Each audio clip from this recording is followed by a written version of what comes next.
Assalamualaikum warahmatullahi wabarakatuh. Kami dari kelompok 1 akan mempresentasikan pembelahan sel yang akan dimulai dari amitosis yang akan dijelaskan oleh Al-Farizi. Saya akan menjelaskan pembelahan sel, amitosis dan interfase. Amitosis adalah pembelahan sel secara langsung atau juga disebut spontan tanpa melalui tahap-tahapan pembelahan sel. Pembelahan sel disebut juga pembelahan biner karena dari suatu sel dari menjadi dua sel seterusnya. Interfase itu bukanlah bahasa istirahat tanpa fase ketika sel mengumpulkan energi untuk tumbuh menyalin replasi DNA, menghasilkan protein dan membutuhkan organel sel dalam sitoplasma, yaitu A. Fase G atau GAP, sel mengalami pertumbuhan sehingga tahap-tahapan besar. B. Fase S. Sintesis, terjadi sintesis DNA mengalami replikasi, yaitu C. B2 atau GAP 2, terjadinya pertumbuhan dan lagi terbentuknya sehingga persiapan sel. Membelah pada interfase akhir. Di dalam sel juga terbentuknya nukleus yang mengandung satu atau lebih dari anak. Penjelasan dari interfase dan amitosis bagi saya suatu dalam inti sel terlihat benang-benang keramotin yang telah mengalami duplikasi di luar inti sel. Nanti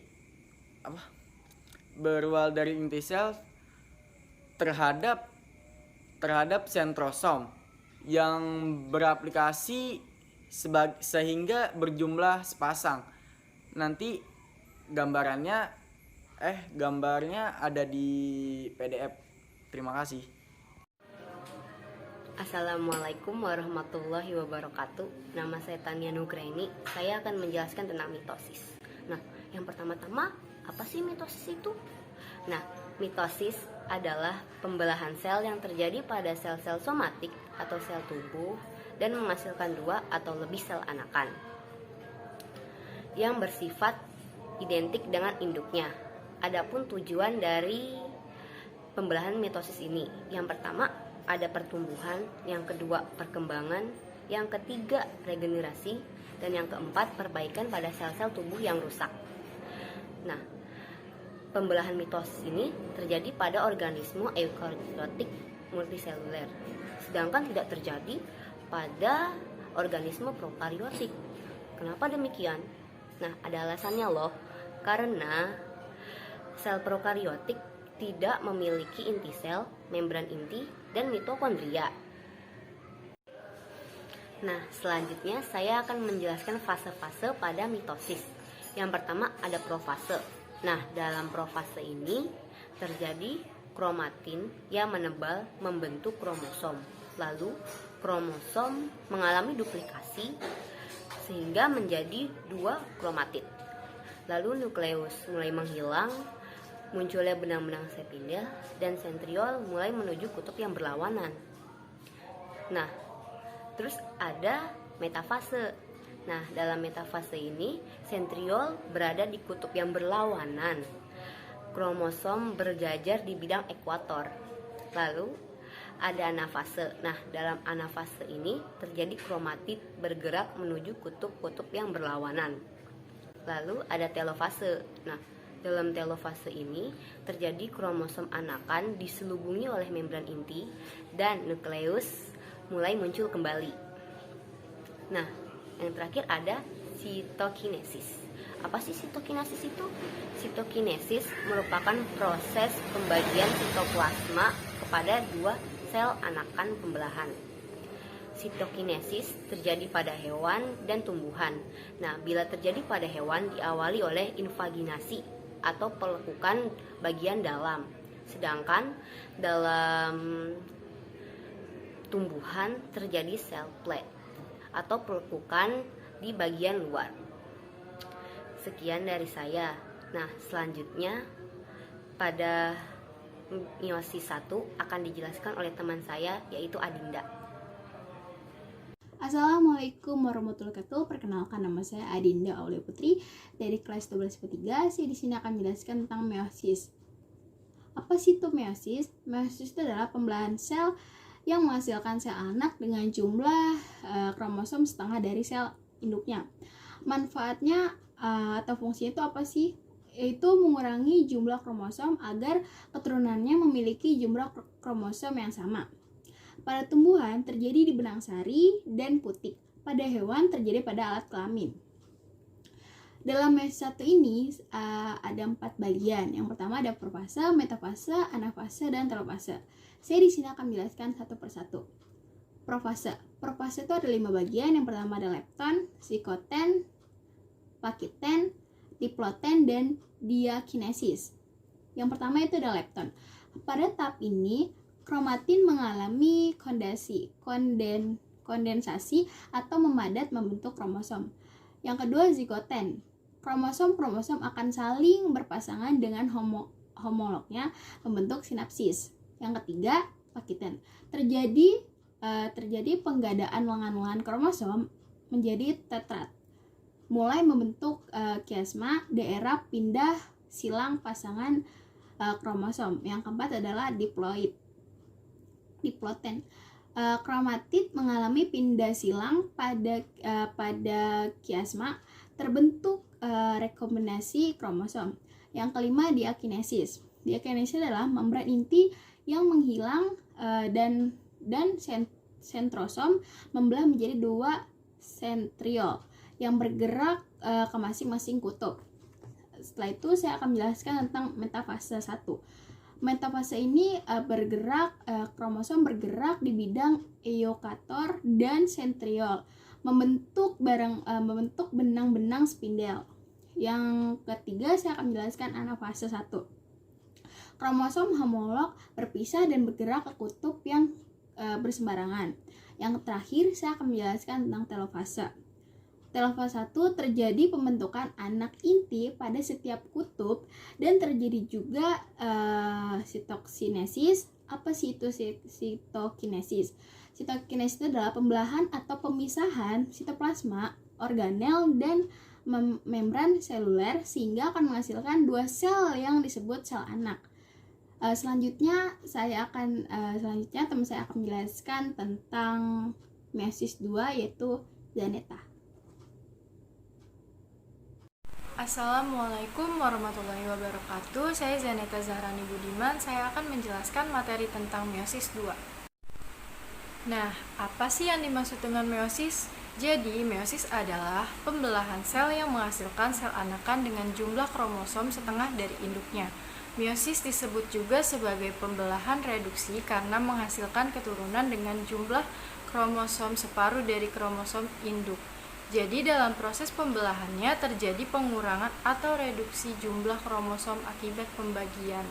Selanjutnya meiosis 2. Meiosis 2 merupakan pembelahan seimbang yang analog dengan mitosis, yaitu kromatid bersandar yang berpisah sehingga menghasilkan 4 sel haploid.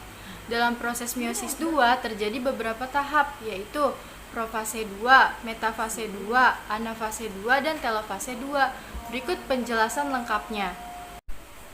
Profase 2. Tahap profase 2 dimulai dengan pembelahan 2 sentriol menjadi sentriol baru.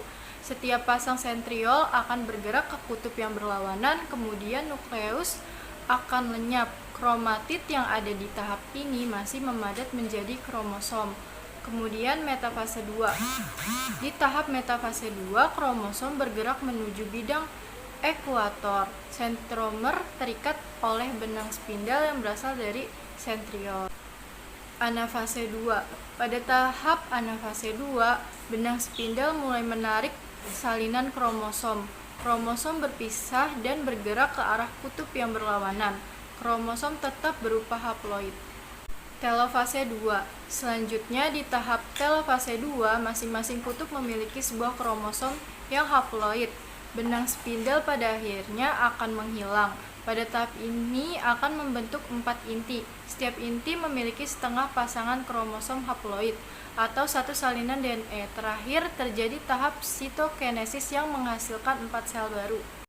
Jadi dapat disimpulkan, pembelahan meiosis terjadi pada sel gonad di organ reproduksi untuk pembentukan sel gamet. Proses meiosis terbagi menjadi 2 tahapan, yaitu meiosis 1 dan meiosis 2. Dan pembelahan meiosis akan menghasilkan 4 sel anakan haploid N. Selanjutnya akan dibahas oleh teman saya Octavia. Assalamualaikum warahmatollahi wabarakatuh. Perkenalkan, nama saya Octavia Ramadhani dari kelas 12 IPA 3. Saya ingin menjelaskan apa itu gametogenesis. Gametogenesis adalah perkembangan dan produksi sel germinal jantan dan betina. Pada sel germinal jantan terdapat 2 proses, yaitu spermatogenesis dan oogenesis. Spermatogenesis prosesnya terdiri dari beberapa tahapan pembentukan sel sperma pada testis sebagai organ reproduksi pada pria. Berikut tahap-tahap spermatogenesis dimulai dari 1. Spermatogonium, yaitu sebagai sel induk sperma. Dari awal mula proses spermatogenesis, proses ini terjadi pembelahan spermatosit primer secara mitosis. 2. Spermatosit primer yang terbentuk dari sel induk sperma memiliki rentan hidup yang panjang. Dalam prosesnya, spermatosit primer akan mengalami pembelahan meiosis pertama dan menghasilkan spermatosit sekunder. 3. Spermatosit sekunder ini memiliki umur yang lebih pendek. Setelah meiosis pertama pada spermatosit primer, selanjutnya terjadi meiosis kedua. Hasil tersebut akan membentuk spermatid. 4. Spermatid yang dihasilkan dari meiosis kedua yaitu fase akhir sebelum sel sperma mengalami kematangan. Sel sperma harus memiliki kematangan yang cukup agar bisa membuahi sel telur. 5. Spermatozoa adalah sel sperma yang telah matang atau siap dikeluarkan bersamaan dengan air mani. Proses itu terjadi ketika pria mengalami ejakulasi. Pada oogenesis, proses oogenesis merupakan rangkaian pembentukan ovum atau sel telur dalam ovarium. Berikut tahap-tahap oogenesis dimulai. 1. Tahap penggandaan dimulai pada masa perkembangan janin. Pada tahap ini, sel tersebut membentuk jutaan ooginia atau sel induk telur atau oogonium yang bersifat diploid. 2.